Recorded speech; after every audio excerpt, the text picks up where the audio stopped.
Welcome to The Explainer. So whether you call it soccer or football, the beautiful game is an absolute, undeniable global phenomenon. But, have you ever actually stopped to wonder how it all works? How a local grassroots match is somehow perfectly synchronized with the grandest stadiums on Earth? Well, today, we are unpacking the ultimate global guide to world football governance. Billions. Just let that sink in for a second. When the final match of the World Cup is played, it isn't just a sporting event, right? It is literally the most watched broadcast on Earth. Billions of people just drop whatever they're doing to tune in. The stakes are impossibly high, and it crosses time zones and cultures in a way that, honestly, nothing else truly does.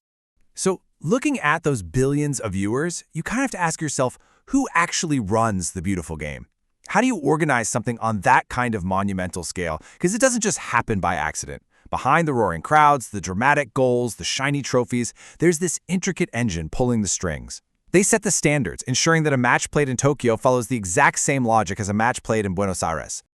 Let's get into Section 1, the Global Football Authority. That crucial piece of the puzzle is FIFA. It stands for the Federation International de Football Association.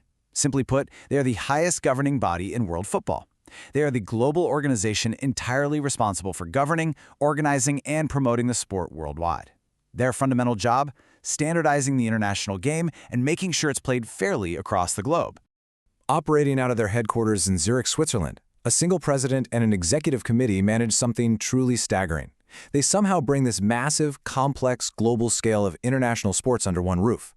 We're talking about managing tournaments, rules, and development programs for over 200 distinct member nations. Moving on to Section 2, From Chaos to Unified Rules. Picture this. Before FIFA, international matches were pretty much chaos. Everyone followed totally different rules, which obviously caused a ton of confusion. So on May 21st, 1904, over in Paris, different football associations united to fix this problem. They formed FIFA to create a single unified rulebook. By 1930, this allowed them to actually host the very first World Cup. And looking ahead to 2026, we're going to see unprecedented North American expansion.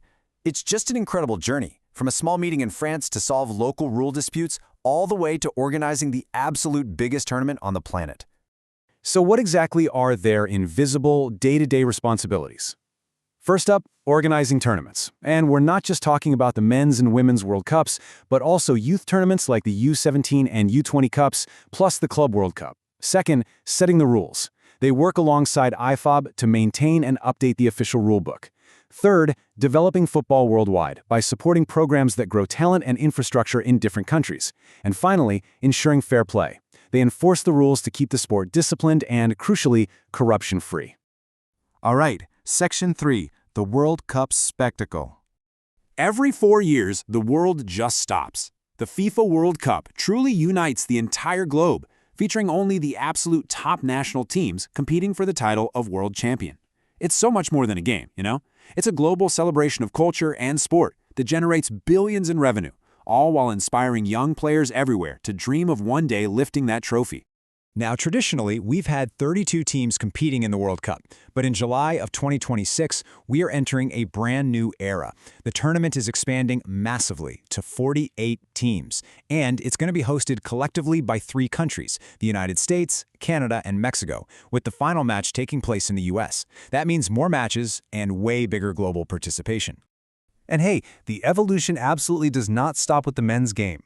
FIFA also organizes the Women's World Cup, which is growing in popularity at an incredible rate. This is huge because it acts as a massive engine for promoting equality and is actively driving the development of women's football all over the globe. Which brings us to Section 4, Legends and Global Impact. The whole point of all these rules and tournaments is that they provide a stage for true greatness. Look at some of these famous legends in FIFA history. We've got Lionel Messi from Argentina, a recent World Cup winner and an absolute football legend. Cristiano Ronaldo from Portugal, the top international goal scorer. We have the iconic Pelé from Brazil, a staggering 3-time World Cup winner. And then there's Kylian Mbappé from France, a modern superstar carrying the sport into the future. These are the players crowned as true world champions.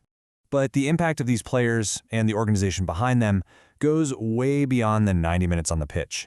FIFA has a major global impact at a macro level. Through football, they promote real unity between countries.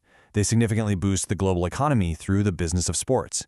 They create life-changing opportunities for players, and practically speaking, they build essential worldwide football infrastructure so the game can be developed everywhere.